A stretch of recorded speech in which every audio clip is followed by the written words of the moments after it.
যে রাষ্ট্রপতি যিনি শাহাবুদ্দিন চুপ্পু, যিনি প্রায় 1.5 বছর গৃহবন্দী ছিলেন, ওনার ভাষ্য উনি গৃহবন্দী ছিলেন, ডক্টর মোহাম্মদ ইউনূস তাকে নাকি ঘর থেকে বের হতে দেন নাই, তার পিএসকে নাকি তার থেকে সরিয়ে নেওয়া হয়। তো শাহাবুদ্দিন চুপ্পু, আমি যেটা শুনতে পারলাম যে ওনাকে নাকি রাষ্ট্রপতি বহাল রাখার চিন্তা করা হচ্ছে। প্রথম কথা, যেদিন 5 আগস্টে শেখ হাসিনাকে এই দেশ থেকে তাড়িয়ে দেওয়া হয়, সেদিন কিন্তু চুপ্পুরও চলে যাওয়ার কথা ছিল। চুপ্পুর তো এখানে থাকার কোনো প্রকার নৈতিক ক্ষমতা কিন্তু তার নাই।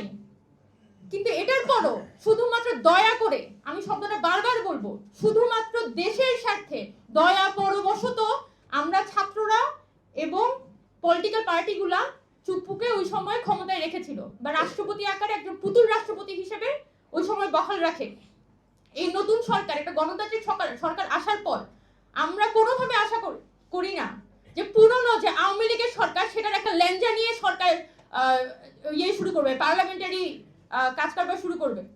তো আমরা আশা করবো যে নতুন সংসদে যখন অধিবেশন হবে, তখন নতুন স্পিকার, ডেপুটি স্পিকার এবং নতুন রাষ্ট্রপতির মধ্য দিয়ে হবে। পুরনো ব্যবস্থার এবং পুরনো সরকারের কোনো ল্যাঞ্জা নিয়ে আমরা নতুন সরকার দেখতে চাই না।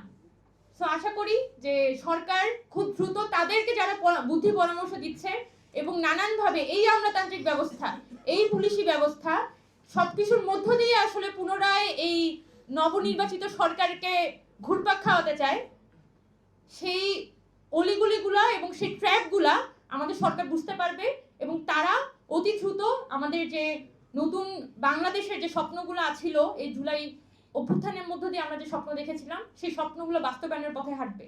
বাংলাদেশের মানুষের অনেক আশা আছে আমাদের রাজনৈতিক দলগুলোর প্রতি। গত 1.5 বছরে আমরা দেখেছি মানুষ বারবার কিন্তু স্বপ্নভঙ্গ হয়েছে, আবার মানুষ কিন্তু আশা করেছে যে না, হয়তো কোনো পরিবর্তন হবে, হয়তো কিছু চেঞ্জ হবে।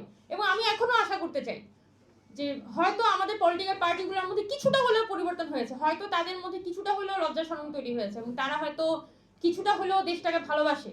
এবং আমি ওই সামান্য আমি মনে করি যে সামান্য যদি আপনাদের মধ্যে দেশের প্রতি ভালোবাসা, দেশের প্রতি লায়াবিলিটি থাকে, আপনারা দেশটাকে আসলে পরিবর্তনের দিকে নিয়ে যান।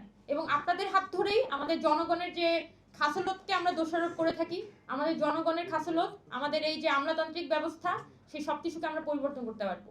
সো এই খুব বেশি হয়তো আশা করছি, আবার মনে হয় যে না, খুব বেশি আশা না, পরিবর্তনের কথা বলাই তো আসলে আমাদের দায়িত্ব। সো খুব বেশি কথা মানে ছিল। ধন্যবাদ সবাইকে।